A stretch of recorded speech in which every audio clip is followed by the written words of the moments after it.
Fausse couche à répétition, un médicament contre le diabète pourrait constituer un nouveau traitement à l'origine prescrit contre le diabète. Un médicament agissant sur la muqueuse utérine semble prometteur pour prévenir la survenue de fausses couches successives, suggère un essai clinique britannique. Dans une précédente étude, une équipe de chercheurs de l'université de Warwick, Royaume-Uni, a constaté qu'un manque de cellules souches au niveau de la muqueuse utérine, ou endomètre, pouvait être une cause de fausses couches à répétition.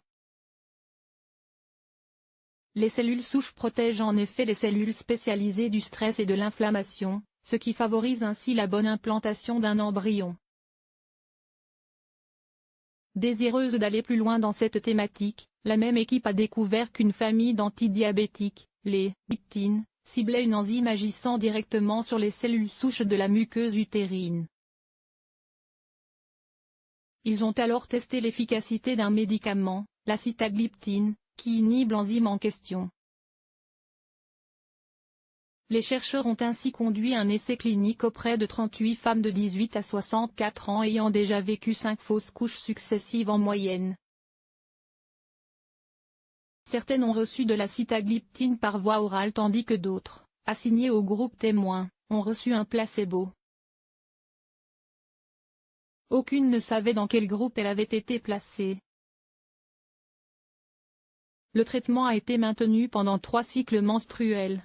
Grâce à des biopsies de l'utérus effectuées en amont et en aval de l'étude, les chercheurs ont pu observer une hausse de 68% en moyenne du nombre de cellules souches chez les femmes ayant pris l'antidiabétique, tandis qu'aucune hausse significative n'a été observée dans le groupe témoin. Chez les femmes ayant pris l'antidiabétique, les cellules de la muqueuse utérine étaient également moins soumises au stress. Aucun effet secondaire grave n'a été rapporté. Il existe actuellement très peu de traitements efficaces pour les fausses couches et c'est le premier qui vise à normaliser l'utérus avant la grossesse. Bien que les fausses couches puissent être causées par des erreurs génétiques au niveau de l'embryon, une muqueuse utérine anormale entraîne la perte de grossesse, qui était normale au niveau chromosomique. Nous espérons que ce nouveau traitement permettra d'éviter de telles pertes et de réduire le fardeau physique et psychologique des fausses couches à répétition, a commenté le Pr Jean Brossan, co-auteur de l'étude. Bien que cette recherche ait été spécialement conçue pour savoir si nous pouvions augmenter le nombre de cellules souches dans l'utérus, le suivi des participantes a révélé qu'il n'y avait plus de perte de grossesse normale chez celles qui prenaient de la sitagliptine.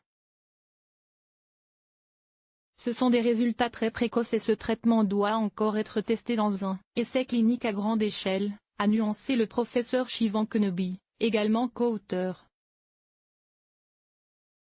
L'étude a été publiée le 9 janvier dans la revue Biomédecine.